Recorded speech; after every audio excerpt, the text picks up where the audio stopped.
Hello viewers, welcome to another new video. So viewers, আজকে আপনাদেরকে 16 December উপলক্ষে ছোট্ট একটা মিনি ব্লগ দেখানোর চেষ্টা করতেছি। সো ভিউয়ার্স, আশা করব এই মিনি ব্লগ ভিডিওটা আপনারা অবশ্যই খুবই এনজয় করবেন। অ্যান্ড হ্যাঁ, অবশ্যই যারা আমার ফেসবুক পেজ থেকে ভিডিওটি নতুন দেখতেছেন আর আমাকে ফলো করেন না এখন পর্যন্ত, তারা আমাকে ফলো করে দিবেন। সো ভিউয়ার্স, আমরা চলে এসেছি ভিউয়ার্স, দেখতে পাচ্ছেন 25 একর নামক একটি জায়গায়।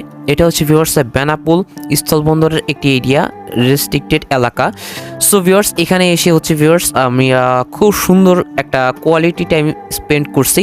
আর এখানে ভিউয়ার্স যেই ট্রাকগুলো আপনারা দেখতে পাচ্ছেন টুকটাক, এখানকার যতগুলো ট্রাক আছে সবগুলো কিন্তু ভিউয়ার্স ইন্ডিয়ান ট্রাক। আর প্রত্যেকটা ট্রাকের মধ্যে প্রচুর পরিমাণে এক্সপোর্টকৃত মাল আছে, এইগুলো ভিউয়ার্স এখানে থাকে। আর এই এলাকাটা আপনারা বুঝতেই পারতেছেন যে কতটুকু রেস্ট্রিক্টেড এলাকা এটা। আর ভিউয়ার্স, এখানে একটা সুন্দর করে মানচিত্র দেওয়া আছে, ম্যাপ দেওয়া আছে যে কোন দিকে কোনটা কি আসে বিষয়।